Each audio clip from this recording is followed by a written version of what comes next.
Hey Conquerors, welcome to week 7 of Conquering Old Habits.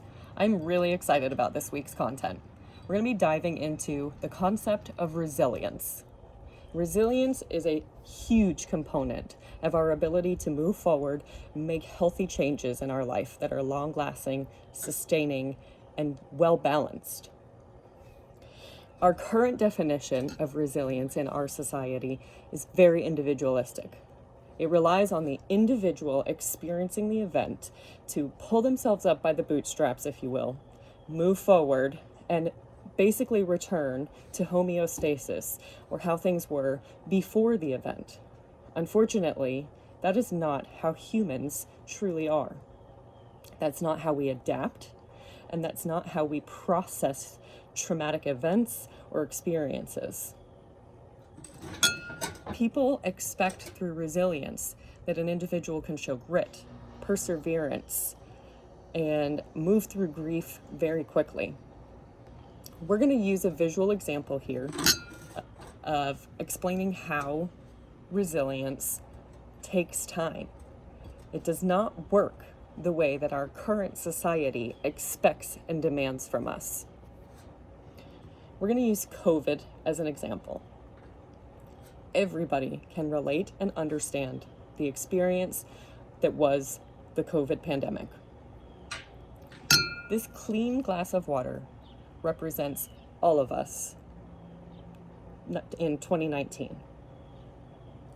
Before we started hearing anything in the news about the virus, before there were starting to be increased cases across borders in multiple countries, around December 2019, we began hearing increased news of the virus, and concerns, red flags started to go up that this could become a pandemic. The red dye represents the collective experience we all had of hearing that type of information.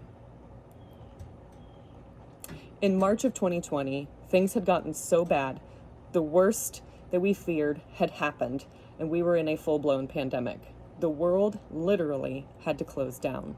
Flights were canceled, schools were closed, work offices were closed, people were sent home, and there was so much confusion and fear about what we were to be doing next, how we were ever going to get back to normal, and how we were supposed to manage, from a public health perspective, this virus.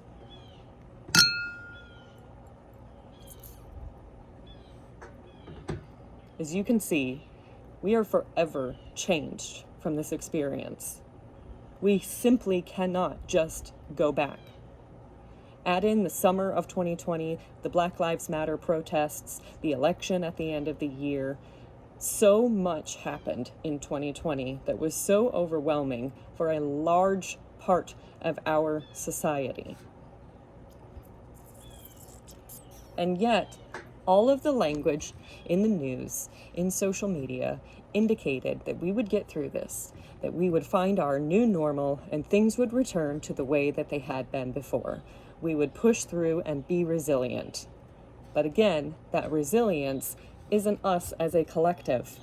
It's us as an individual. And everybody processes trauma and this type of experience differently. Let's look to 2022. Things are starting to settle down. Offices are opened back up. Schools are opened back up. Things are starting to feel similar to how they were before. We're still forever changed, but it's not as drastic. The problem is, this took us 2 years. And we're still not better. And in our current society, there's an expectation that all of these experiences that we just had, we shouldn't be carrying those behaviors, fears, worries, concerns, grief with us any longer. They should be done, should be over. That simply doesn't happen. We need a support system. We need to do the work and hold ourselves accountable and give ourselves the grace to take the time that it takes to move through that grief, that trauma, that experience. Let's go to 2024. You've got a great support system. Your work is flexible. Things are going well. But something still doesn't feel right. You're starting to get depressed.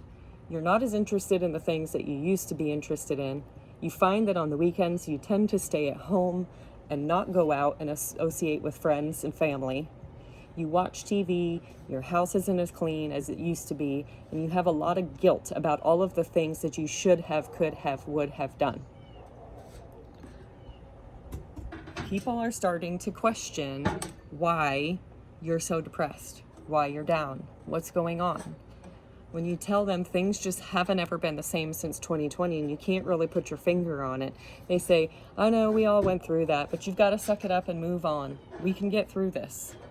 If somebody mentions that they're still afraid, or you see somebody out in public still wearing a mask, we ridicule them as a society. We judge them. Why are they still afraid? Why do they have a mask on? Unfortunately, the problem again is that resilience and grief are not linear, and they're not an individual experience. In order for that person to feel confident and safe and comfortable to go out into public, there needs to be a social response.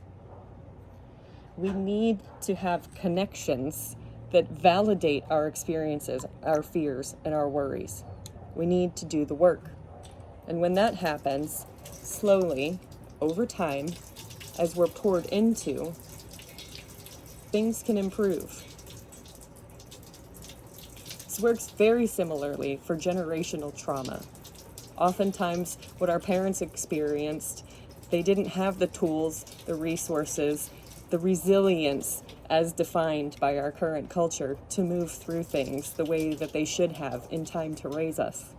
And so when they pour into us those traumatic experiences.